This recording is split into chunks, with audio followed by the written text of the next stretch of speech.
Hey, good morning, everybody. Hey, let's talk about what it means really to return to work and what a return to work strategy might involve. Of course, it's safety first, as always. This is all about safety, but maybe we ought to be throwing in a little bit of empathy and compassion at the same time. Let me talk about what I mean.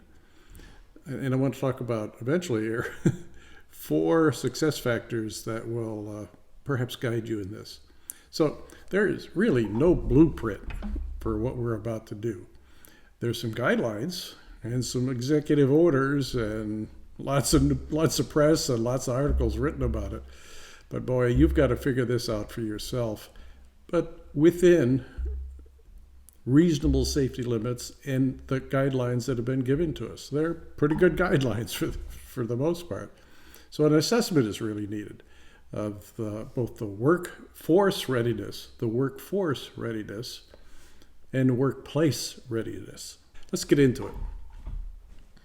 So you really got to create your own protocols. Strangely as that sounds, a lot of people think they were just given to us by executive order. Well, not so fast. You really got to understand your employees' priorities. How do they feel about this? What situations are they in personally? It is going to greatly affect their ability to move back to work. How can work get done when maybe some employees are at work, some are working from home, maybe some aren't going to return at all? Who knows? You've got to find out. And what does the workplace itself got to look like, and how do people operate within it in order to keep people safe? So here are my 4 success factors. There are probably 124, but here are 4 worth thinking about. First of all, define what readiness means.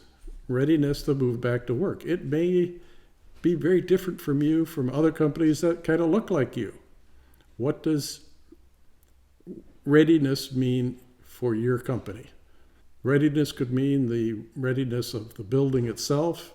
If it's a restaurant, it's how the tables are configured. If it's a place where people come in and have service and leave, they're in long lines. It's all about keeping them safe from the time they arrive in your parking lot until the time they leave. Whatever readiness means to you, write it down. And then have a step-by-step, a plan, a written plan, a step-by-step reopening process. What steps are you going to go through? And execute them. Have a plan. Make sure everybody knows it. Build in flexibility. You're going to learn new things. There's going to be new guidelines coming along. God knows what's going to happen to COVID-19 and what it's going to do next. But you've got to be able to pivot quickly. You got people working from home, working online, and some may actually want to come to work. Then have a defined set of phases for success. Measure success. This could be measured in terms of projects being completed, number of employees at work. You come up with the metrics that are most meaningful to your business.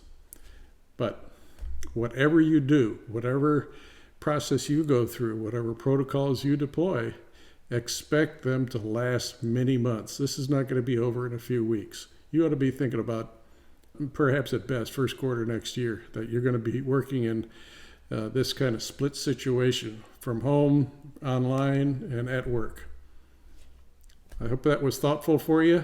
Consider your own situation in returning to work and build in the empathy and the compassion for your employees as you do it.